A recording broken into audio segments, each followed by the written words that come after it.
Welcome back to D1 Rejects. It's been a while. Had a good break. Man, it's been a while. We went on a cruise. Went to Nassau. Went to Florida. Been gone, man. Still repping the grit though. Yep. Don't matter where we go. Good to be back. We've got a good guest joining us today out of North Central College, the Cardinals. They went and won their second national championship in the last 3 years. They won it in 2019, won it this year. 4 years, sorry. I had that year in between with COVID. But big one for them. That's Jarod Thornton. He'll be joining us here in a few minutes. And that's the Stagg Bowl, the D3 championship game. We haven't talked about the playoffs for them too much. ESPN. It was. Yeah, they were playing against Mount Union, obviously a perennial, I guess borderline dynasty at this point in Division III. I mean, you'll hear some of the stats later and think, yeah. Exactly. But North Central's right there. So that's one thing we're going to ask him is are you guys, laying the groundwork right now for what that's going to be in sure. That's Naperville, Illinois. So very excited to talk to him. But otherwise, in this episode, we're going to keep it pretty short, pretty sweet. We'll talk about the D3 championship game with Jarod. We're going to talk about the NFL playoff situation, obviously following the Bills and Bengals game. Thankfully, I'm sure if you're in any part of the football world, you've heard what seems to be very positive news about Damar Hamlin and his recovery right now. He's neurologically intact. That was kind of the key word that everyone has been throwing around. So that's obviously fantastic to hear. He's awesome. not speaking yet. I don't think he still has a breath tube and those type of things. But the fact that he's awake. He's writing. Yeah, exactly. People probably already saw, but he said, if we win. And that quote was awesome. He asked, that was the first thing he asked when he woke up is who won, right? And the doctor said, yeah. Do you remember? You won. You won the game of life. Exactly. That's sick, yeah, dude. That's It's straight out of a movie. I know. It was pretty cool. So and watching that, I don't know the dude. I've never known of the dude. I was shaken up watching that live. Yeah, dude. It was ridiculous. You've never seen anything like that. I that. mean, the guy that gave him CPR saved his life. That one trainer. That's what they're saying, which is awesome. And hopefully, when it's not. Yeah, you know what I mean? Of course. Nothing, obviously it's not over and they're not out of the woods yet. But my thing about that, too, watching that was to see the way the broadcasters handled all of that. Because what are you supposed to do? You go to commercial, you come back, you go back to commercial, and then I think we took a step when Scott Van Pelt took over because he is a pro's pro. Oh yeah, he just takes everything in stride. And then Ryan Clark came on there, and his insight was I was watching it. Yeah, it was unreal, dude. That's scary, dude. They did. I just kudos to them because they did a very good job. It was tough. I saw some on Twitter about that. You probably liked it. I think so because there's a time where it was Schefter and Booger and them in the studio, and they were kind of struggling to reiterate and keep. Yeah, Booger was shaking up.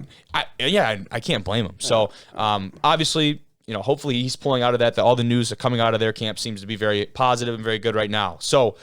Moving on from that, the NFL playoff situation with that game being basically officially canceled by the NFL. Now you have to look forward to the playoff picture now that we can at least be somewhat assured that he's in stable condition. And what that means for these other teams and what the format's going to look like. It might be a little more unconventional than in the past couple of years. And then finally, we'll cap things off talking about the college football playoff. Best slate of college football playoff games that we've had in my memory. Right. Oh. My gosh. It seems like in years past, it's been a fraudulent team that snuck in every year. Notre Dame has been one of those teams more than once. But I don't know why they just came to my mind. Some years. It's not just them. I don't want to single them out. Definitely not not this year. No, and that people thought TCU was going to be that team. So we'll talk about that later.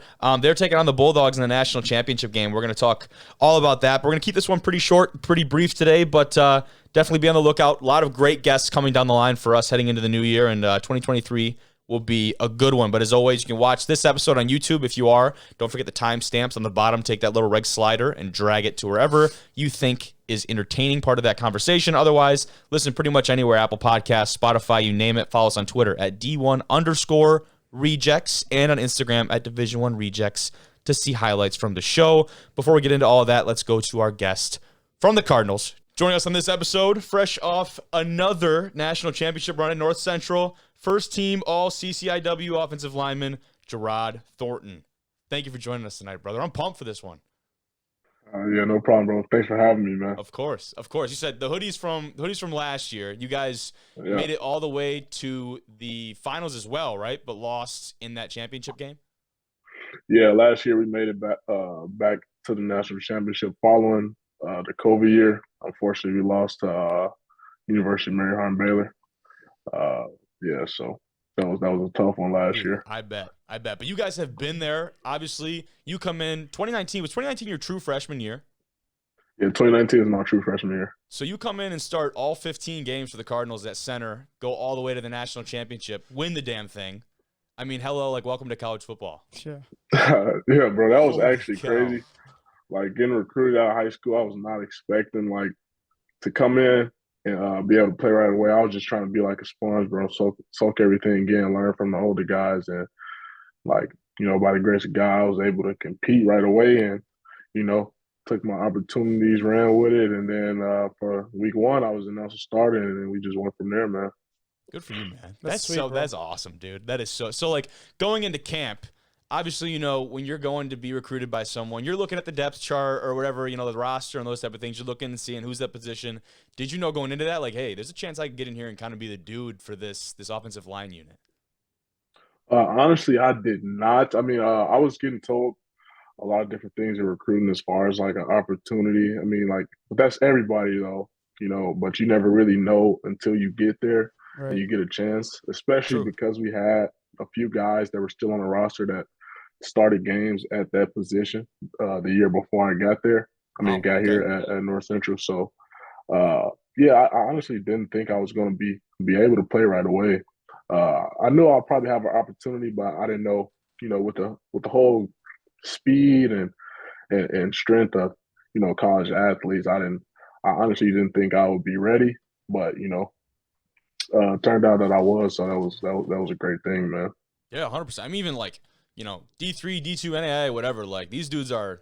Everybody was still the dude at their high school. Everyone has still had like Yep. X amount of years to put on that strength, put on that speed, whatever it is. So I totally feel you there. But that is, I remember I was reading that. I was just going through your player profile and I read that. I thought that was really cool. But your offense this year, the Cardinals, ridiculous, like video game numbers. You led all D3 in total offense and scoring. I'm sure you don't need me to regurgitate all the stats for you, but I need to tell the people about it.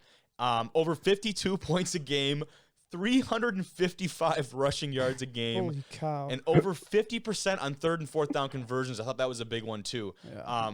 Your running back was the Gagliardi Award winner. I think that was definitely a big piece of that. But that offensive line unit had to be a monster part of that run game. I just wanted to know, like, you had to love being a part of that offense, but more specifically, the dominant rushing attack of that part of your offense. What was that like for you guys, man? Fun, obviously. And it was fun, man. It was great. Like, to be honest, as an offensive lineman and as an offensive line in general, you want to be able to run the football. Like that's what we pride ourselves on. Like, run the damn ball. You know what I'm saying? It's like the it's like the mantra of every offensive lineman, every offensive line.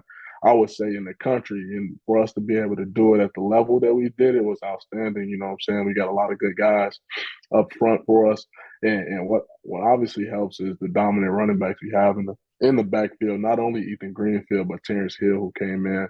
It was a baller for us as well as the number 2 back, and they just run hard and they make our jobs a lot easier once they get past that first level. So we just take pride in getting those dudes past that first level and dominating the diamond up front. So when they get to the linebacker level and in the secondary, they do their thing. That's awesome, dude. I mean, that's how you draw it up. I mean, yeah. you got really it's 10 on 11 unless you're running some wildcat stuff, right? So you're going to have a one-on-one somewhere. And if you got running backs like that, like they're going to make a dude miss. They're going to run somebody over. That's what they're do. That's what they, that's how they get their money. But, you guys didn't start with a cupcake schedule either. I want to say 2 of your first 3 or 4 games were ranked opponents. Aurora was in there. And I believe Wheaton the other one that was nationally ranked in those first couple opponents? So we actually played Aurora in the first game last year. Okay, got you. Never mind. I flipped it up. Yeah. So this year, Wabash, they were our first game of the year, and they're nationally respected at the Division III level for their history and what they've done over the years. But Wheaton, they were within our first 4 games this year, and they're a top 10, top 5 team year in and year out. It said on the website, attendance for that game was 6,000 people. Yeah, that was probably that had to be the nuts. biggest game, that I was a part of outside of a few playoff games in the national championship. Of course. But yeah, like Wheaton, they're our biggest rival. We play those dudes for the Little Brass Bell. It's still in Naperville, fortunately. There you go. Where's Wheaton at in Illinois? They're about 20 minutes north. Oh, so they're right down the road. Yeah, of Naperville. So they're real close. You said it was the Little Brass Bell? Yeah, it's called the Little Brass Bell. That's pretty sweet. Yeah, that's We're cool. gonna have to check that out. I did not know that going Yes, in this, sir. but I'm gonna look into it after this for sure. Yeah, But that then you guys, you dominate in the regular season. You go into the playoffs. You do basically the same thing. Had a couple tough games. Obviously, that's what the playoffs are for. But you, for the most part, took care of business. Now we'll fast forward right to the championship game. Mount Union. Run me through that one. Yep. You guys, your name has been obviously around. There's a couple big names right now. Mount Union's definitely another one that's every year seems to be a contender. But run me through that game and what the kind of the flow of that one. Yeah, just Mount Union being who they are, 13 national championships, over 20 appearances in that game. And, they've been the pinnacle of our level at the Division III level for, as long as I've been alive, you know. So it's honestly an honor to get to play those dudes every year. I've played them every year I've been in college, and I've fortunately been able to beat them every year I've been in college. But that program is still, you know, top tier at our Oh yeah. level, and they're always going to be there. So for us to go there in 2019, pretty much get our program to final win against them in the second round that year, which we went on to win the national championship that year, and then the following season after COVID, we were able to play them again at their place in the semifinals to beat them again to go to the national championship. Unfortunately, like I said, we lost to Mary Baylor that year, and then just to get back this year, this one against them probably felt the best because it was a national championship game. Yep. But for your program to take a jump, right, and consistently, be one of those standards throughout year in and year out, you have to, beat the standard. And we beat them in the national championship game, and it was fitting for what we're trying to do down here in Naperville. So Oh, it, yeah. it was amazing, man. It was Dude, I bet. amazing. Unlike anything else. And like looking at the box score, and like I didn't get to watch much of that game, but I mean, you guys were up on top and you were up early. And it felt like at points like, okay, they might put this one away. Because I remember just seeing updates and things. And then all of a sudden the fourth quarter rolls around. Mount Union had no points. But then here they go. They had 21 in the fourth quarter. They made things interesting. And, obviously there's no fear. Like you guys have confidence in the sideline, but like talk about how that changed the dynamic of that one. It had to be just, swing the momentum a lot of it. Yeah, I mean, we knew what type of team they were. Yeah. And fortunately, we have a really, really great defense. And, they shut them out for 3 quarters. But we knew that team wasn't going to go away. They had, a top 2, top 3 receiver in the country, one of the best quarterbacks in the country as well. And we knew that if they hit their stride, then they could start rolling. And they did in that fourth quarter. So, it was, it's obviously a little nerve-wracking when you get into close games like that. But, our team, we've been together like for the last, like those two groups, that the fifth-year senior and fourth-year senior group, we played a lot of games together. So we've been in those type of situations. So, and we just don't flinch, man. We just keep swinging. That's what we say. We just keep swinging. Don't flinch, keep fighting, stay together. We don't yell at each other on the sideline. We call each other up to the standard and not out.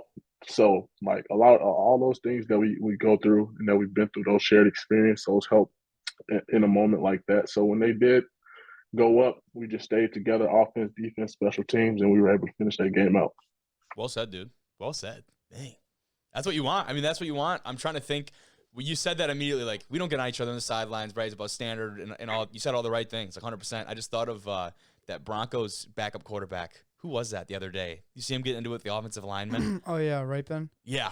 Did you catch that the other day on the sideline? And that's like, if you see that on an opposing sideline, you're like, okay, we're in. Like, this game ain't over, but like, we're in their heads. We're all over them. Like that, you just roll, man. So like for you to have the ability to not do that, and like obviously you have a competitive nature down there in Naperville, but like to still just to hold that standard and be respectful to those guys and be confident in their ability is huge. Now, Jarod, I got a stat for you.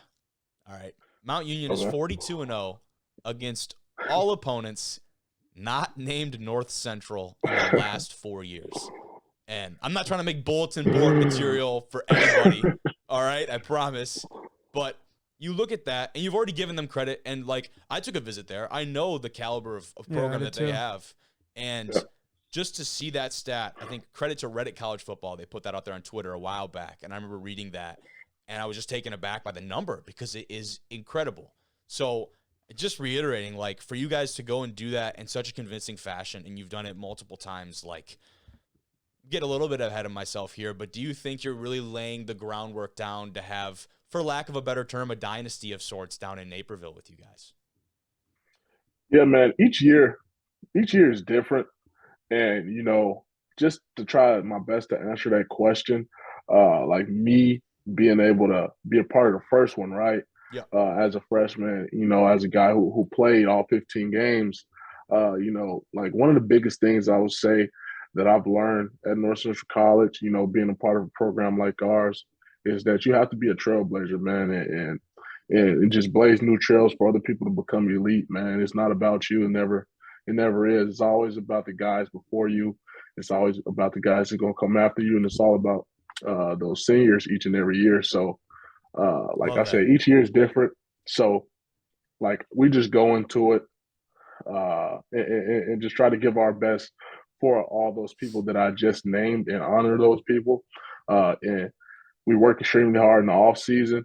So when we are in those moments against those teams of the caliber of Mount Union, we just want to find a way to win that game, and that's the only thing that matters. And fortunately enough, we've been able to do it the last 3-4 years. Totally. Now, you've been in the role of trailblazer, 2019, getting that done at the highest level. A lot of that group, I'm imagining that was still around. Now, on the other side of it, right? A few years later, more experience, you have the same result. Like you said, feels probably even sweeter than before. What was different, if anything, about this year's run, not being the trailblazer, being more of the veteran on that offensive line, in that offense, and just in that locker room? What was that like for you?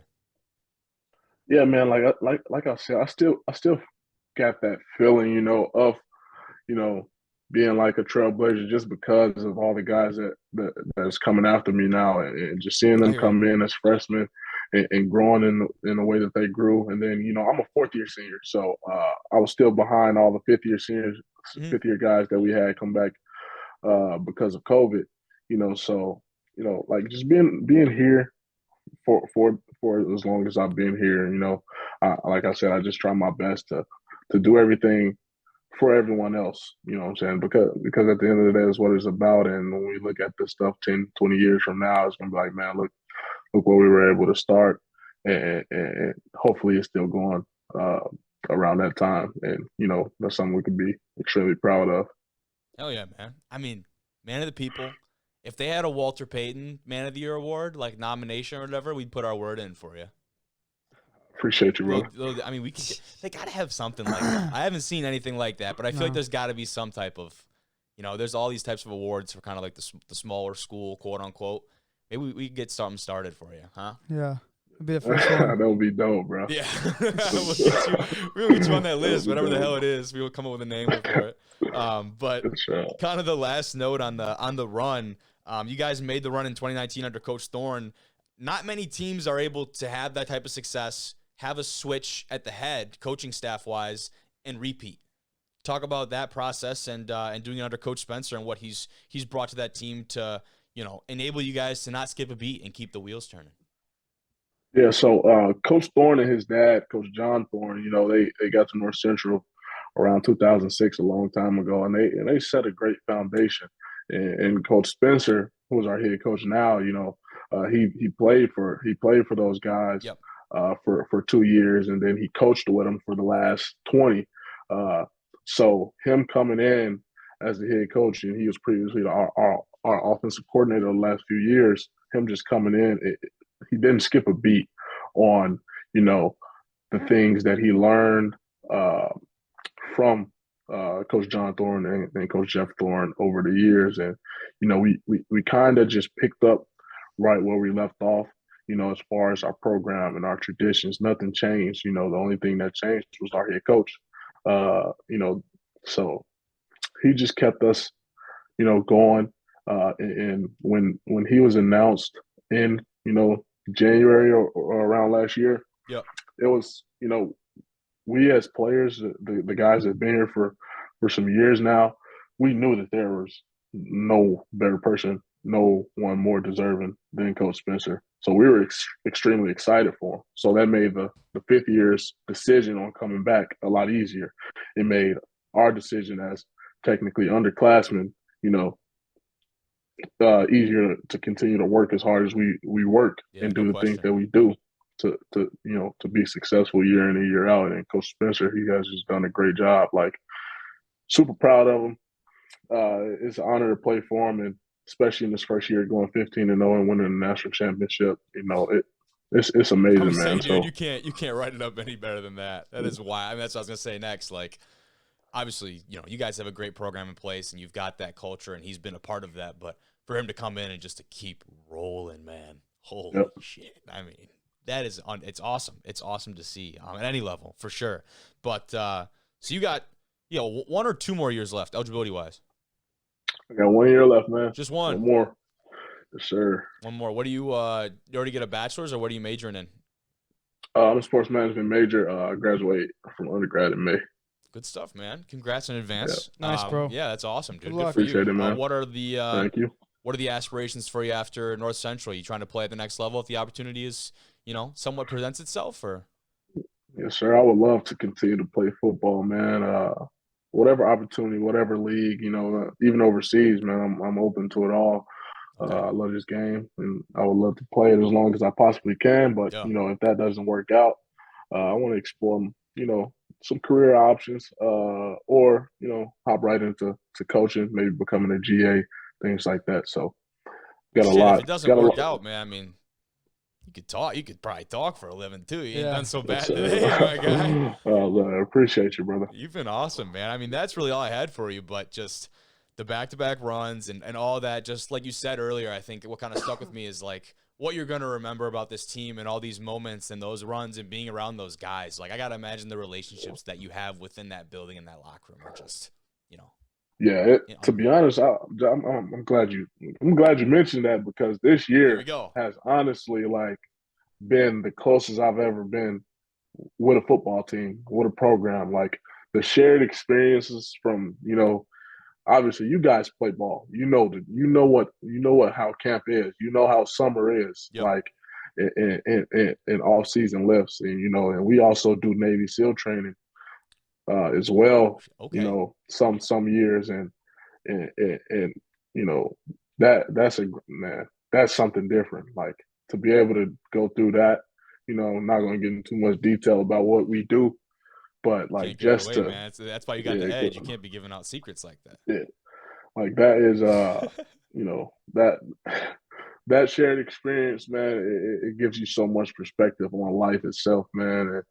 And it just made us so much closer as a team. And this has been the tightest group I've ever been a part of, and it's why we've had the best season in North Central history.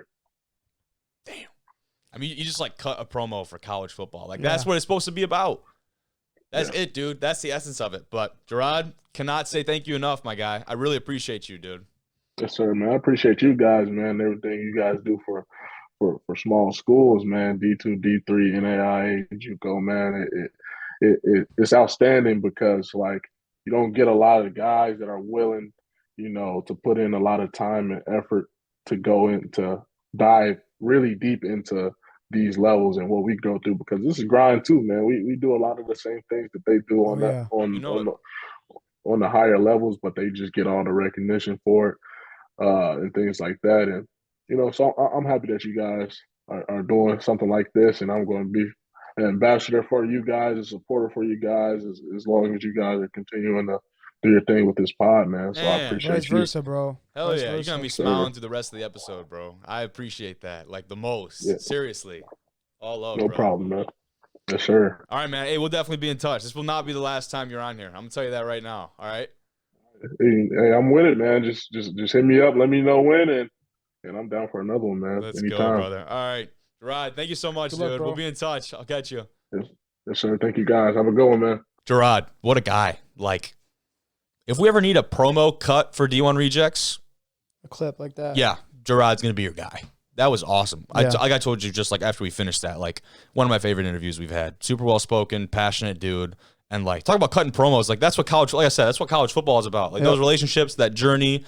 and just kicking ass. The numbers for their offense, surreal. That's ridiculous. Like video games, like you said. Like literally video game numbers. And like I said, the Gagliardi Award winner, which is like Heisman of D3, basically. That's the running back won that award. Ethan Greenfield, I believe his name is. So he had a hell of a year. But so many guys on that team that were part of that success. Now, two teams, a lot of success this year: Georgia Bulldogs, TCU, the Horned Frogs, and we talked about it. College football playoffs, the semifinal games, the best slate that we've had in our memory. Yep. Horned Frogs coming on top of Michigan. Just kind of going over that game.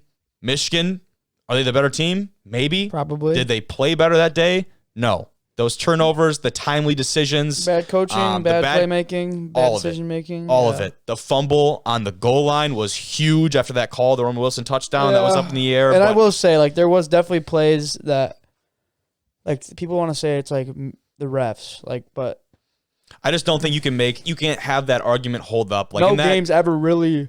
Yeah. I mean, no game is absolved. No game is absolved from some type of officiating judgment. Right. It's part of the game. Yeah. So I get it, and I get the frustrations. I'd be frustrated too. But at the same token, if you're a championship-winning football program, right, like in that example, it shouldn't even be at that point. It should not be at the expense of the refs. If you're head and shoulders above the team on the other side of the sideline, but.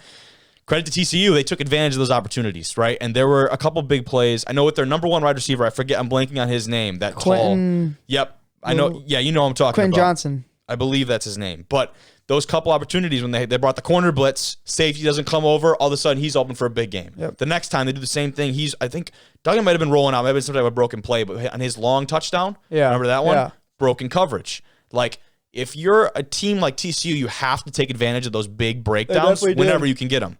They did a fantastic job of doing that. Now, you got the yawns over there. Yeah. Looking forward, though, to Georgia. Georgia is characteristically a team that doesn't do any of that shit. Right. Like, they don't make those mistakes. That's what they're known for, right? I mean, Much like Alabama-esque. They just gave up 7 touchdowns, 8 touchdowns. Very true. Like, I mean, I really think Ohio State and TCU's offense isn't terribly different because Ohio State's really spread out, and so is TCU. Agreed. But with a lot Georgia's of that option, with the quarterback being a weapon out of the backfield as well. The thing with Ohio State, though, I feel like is like their athletes lined up with Georgia so much better. That's exactly what I was about to ask you next, especially inside, interior, and then obviously outside. I think it's a little bit of an easier argument, but on the interior is going to be very interesting. And a note that I had here is that TCU may be without their leading rusher, Kendry Miller. Yeah, he did not look. No, he's still questionable after hurting his knee last week against Michigan. Makari Page had grabbed onto his leg, and, like, what are you going to do? You got to make the tackle. But he's sitting there holding on, and he kind of turned the wrong way as someone who's been through a lot of that stuff. Like, gosh, that's hard to watch. So it did not look good. He tried to come back. They didn't let him. Sonny Dykes was hopeful that he'll be able to practice today as we're recording this on the 5th. But that kid they brought in, though, was really good. He actually was. He did a good job. So I don't think they'll be really hurting, but I mean, he's had 17 rushing touchdowns on the year, over 1,000 yards. Like, he's had a career year for them. So that'll be a really interesting point. Also, could lead to a lot more hits for Duggan running the ball on the ground, who's already banged up. Right? I mean, every week in, week out. Exactly. So I don't know if you really want that. Though. Yeah. He's built to take hits. It's a matter of... he puts himself in positions to take hits. Not can he, but should. Yeah. Right? And how many can he take? Exactly. And we don't know what the depth of that quarterback room looks like. I have no idea, literally. So, Georgia, the obvious favorite. Will they dominate like people expect they will? Guys, we'll see. Toss up? I don't know. I really don't think Georgia can lose, but anything can happen, dude. That seems to be the general consensus, but it also was this last weekend. Right, and you that's what I'm saying. just do not know. So, last thing on this is that Pat McAfee and the boys are doing another mega cast on ESPN2 for the National Championship game. Cool. Huge gig for them. Very cool. Now, what did we think of that during the 2 semifinal games? The initial one was you had RG3, you had AQ Shipley, you had the new game day guy who's replacing Bear. I forget his name. And then you had Taylor Lewan. Correct? That was that initial crew. And they had some pretty funny moments. Really cool one was RG3. It had his wife was going into labor in the middle, and he sprints off. Like, those moments those candid kind of moments are pretty fun. But I found that I couldn't watch that for too long. Yeah. I mean, it's definitely something like at half you go listen to, and like before the game, definitely. Yeah. But like during the game, it's a lot. Yeah, I feel like you can start the game like it just because like it's I don't know. But I found myself flipping back and forth a little bit if I just wanted to switch it up because it's a very different experience. Right. But it was pretty cool. Different outlook at the game too. And then obviously McAfee and his crew had the later slate, the game, Ohio State, and they were They were full of it, man. They're just Yeah. funny. They're just goons. So They're funny, dude. I'm definitely looking forward to that one. But we can stay on college football for just a second. This is my one piece that I wanted us to react to today. And that is a big announcement out of the Miami football program that they've put on Twitter. And I'll pull up the tweet here. It says that they are proud to announce our new on-campus Forever Home. The state-of-the-art complex will provide the best necessities and amenities in sports medicine, strength and conditioning, nutrition, sports psychology, and personal branding services. So if I pull up the video here, we're going to go ahead and bring this all the way back to the start. This is the Forever Home for the Hurricane football program that's going to be constructed. So what does that mean? Reportedly, costs are going to be over like $250 million is what I'm reading from a couple different sources. Forever Home just meaning like their base center of operations, just listing all those things. So it's going to be like a one-stop shop for all things Miami football. And even had like the personal brand type in there. So they're embracing that side of the changing college landscape as well. Did you see that last? Can we go? Let's go back to that. Did you see this right here? What? It's ridiculous, dude. What? Just look at that, bro. That is unreal. I've never seen anything like that. And again, it's a render, like, you know, maybe, but like, they are sinking some money into this. So I am excited to see whenever the hell this comes out. It's going to be fantastic. Yeah. This has been kind of a wave, too. Like, we keep seeing all these different things, like TCU. We just unveiled their new sports athletic complex. And I think there's a couple other ones that had come out, too, that we've kind of reacted to as they've come about. But this might actually be the most ambitious one that we've seen yet. I mean, it's Miami, so you really got to take advantage of like where it's at. Oh, and I think they certainly do. Look at all these open like terraces with the views out to. There's the skyline right in the background. That picture is stunning. Yeah, like that is unreal. So there's the overhead, and that's where it's going to fit in. Pretty cool. I don't pity the person whoever has to plan that, certainly. But I mean, for the players, my gosh, like, could you have much better of a recruiting tool to try and get guys on campus? They're like, get that shit. It's unreal. Get that shit out as fast as you can, because then just more people see it and. Exactly. Yeah, no, it's good. It's good for the program. It's good for college football too. Yeah. Just a growing business. Now, NFL wise, the playoff picture, it might be getting even more interesting. We hinted at it in the introduction a bit. The NFL has decided to cancel the Bengals-Bills game, which has really many problems, for lack of a better term, when it comes to seeding, because they may have to go off of a team's winning percentage as opposed to the records, the matchups, the head-to-head games, those type of things. Still will be weighed in, but the winning percentage will ultimately be one of the final determinants, because you don't have teams that have played the same amount of games. Mm-hmm. Or tiebreakers. Yeah, tiebreakers and things, they all get switched up, right? So just from a CBS article, I pulled these. Here are several wild scenarios that the league is reportedly considering for the AFC side of the playoffs, because that's Bills and Bengals, obviously both AFC. The first one is that the number one seed gets to pick home field advantage or a first-round bye. One or the other. So this is all according to Schefter, of course, Schefter.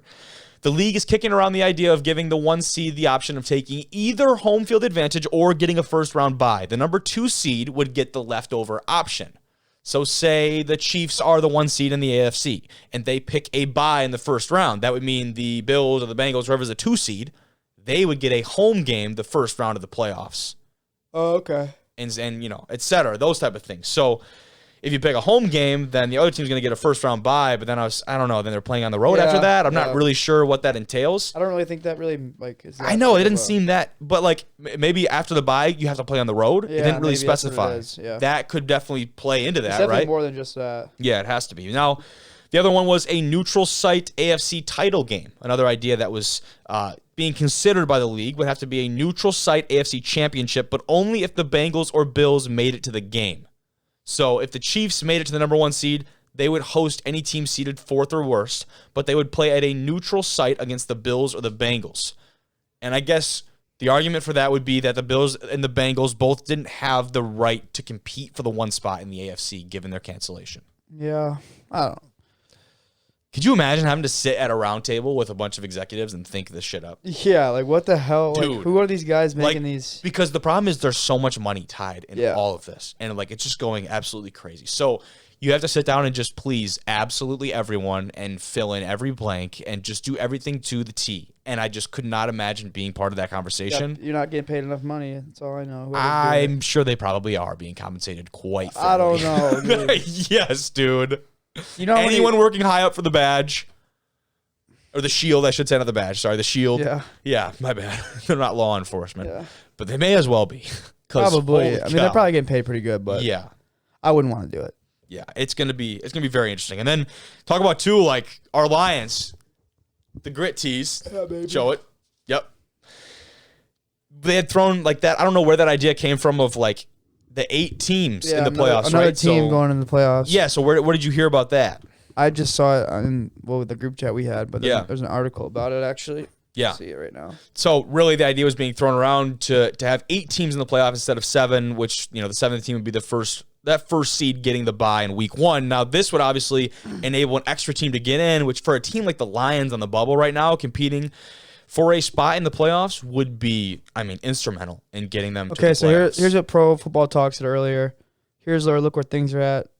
Number 1, the Bills-Bengals game. 2, NFL figuring out what to do with AFC seeding. 3, neutral site for AFC Championship is possible. And 4, expansion for playoff fields to 8 teams in AFC and NFC is possible. So there's all those possibilities right now. Yeah. But I could really see them doing that just for money. It's an extra game. Imagine extra another game. playoff, quote unquote, game. And right now, so the 1 seed in the NFC, a couple weeks ago, you would have said, okay, Philadelphia's got it locked up. They don't. They could drop to the 5. Mm-hmm. It's insane. So it'll be Philadelphia, Dallas, or 49ers, right? Mm-hmm. If you're the Lions, hypothetically speaking, you go to the 8-team playoff, right? That 1 seed is going to get the last seed. Well, they get the bye, or they get a bye. Well, if you go to an 8-team playoff, they don't get a bye. Yeah, facts. Right? Because there's because you're not going to give the last seed a bye. So, or you're not going to give the 2 seed a bye as well. So, if you're the Lions and you get in that last spot, who do you want to play out of those 3? Philadelphia, Dallas, or the 49ers? I say Philadelphia. I don't know. I don't want to play the 49ers. Neither do I, but I don't want to play in Dallas. You know what I mean? I don't want to do that. That's what I'm saying. I say Eagles. Yeah. I guess I would have to, too, but I don't think Dallas is good. I just don't. I know that if we went to Dallas, some bullshit would happen and we get screwed. That's the only reason I'm not saying Dallas. And it's true. That's what would happen. That's funny. It'll be very interesting. So for the Lions to get into the playoffs this week, their game against the Packers flexed Sunday Night Football. They're rooting for the Seahawks, the Rams. I was going to say rooting for the Seahawks. They're rooting for the Rams, Baker Mayfield and the Rams, to upset the Seahawks in their last game of the year to jockey the Lions into position. Then, of course, they'll take advantage of that Packers game and finish that off. But I said we'll keep it short on this episode. We're going to do just that. Thank you for listening. Great interview with Jarod. Yeah. And that's about it from D1R. Be sure to tune in. Like I said, a lot of great guests coming down the line. Appreciate it.